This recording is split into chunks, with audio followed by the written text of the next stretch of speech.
पौराणिक कथा के मुताबिक दुर्वासा ऋषि बहुत जल्दी क्रोधित हो जाते थे। वे छोटी छोटी बातों पर ही श्राप दे दिया करते थे।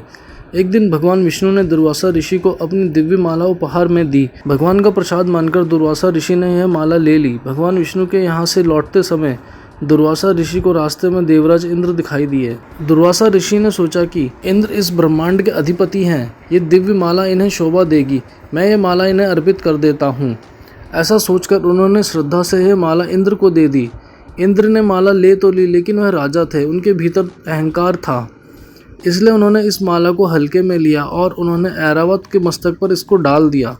ऐरावत ने माला को अपनी सूंड से उठाया और पैरों से कुचल दिया। यह सब दुर्वासा ऋषि के सामने ही हुआ।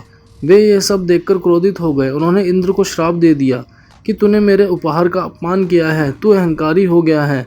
मैं तुझे श्राप देता हूँ, तेरा वैभव समाप्त हो जाएगा, तेरा राज्य छिन जाएगा और तू श्रीहीन हो जाएगा। श्राप के प्रभाव से देवता कमजोर हो गए और असुरों ने स्वर्ग पर आक्रमण करके देवताओं को पराजित कर दिया। इंद्र श्रीहीन हो गए। दुखी होकर सभी देवता ब्रह्मा जी के पास गए। ब्रह्मा जी ने कहा कि ये सब इंद्र द्वारा दुर्वासा ऋषि का अपमान करने के कारण हुआ है।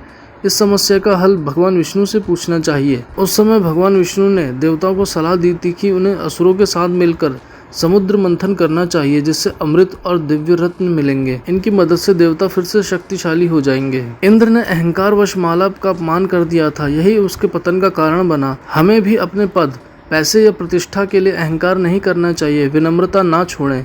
अहंकार हमें अंधा बना देता है और हम समझ नहीं पाते कि कब हम अनजाने में उन लोगों को चोट पहुंचा देते हैं जिनकी कृपा से हम आगे बढ़ते हैं। देवताओं की हार केवल एक अपमान का परिणाम थी। यह दर्शाता है कि अगर जीवन में संतुलन नहीं रखा गया, विशेष रूप से सम्मान और विनम्रता का, तो ये सफलता टिकती नहीं है। कोई भी सामर्थ्य अगर अहंकार से ग्रसित हो जाए तो वह अपनी शक्ति खो देता है। इस बुराई से हमें बचना चाहिए। आपको बता दें, ये जो भी जानकारी हमने आपको दी है, ये धार्मिक मान्यताएं और सोशल मीडिया के माध्यम से दी है। मोक्ष चैनल इसकी पुष्टि नहीं करता है। ऐसी तमाम जानकारियों के लिए मोक्ष चैनल को सब्सक्राइब कर दें, बेल आइकन को भी जरूर दबा दें ताकि आपसे कोई भी महत्वपूर्ण जानकारी ना छूटे और साथ ही साथ हर एक वीडियो को नोटिफिकेशन आप तक पहुंचे। कोई शिकायत या सजेशन देना चाहते हो तो नीचे कमेंट सेक्शन के माध्यम से दें।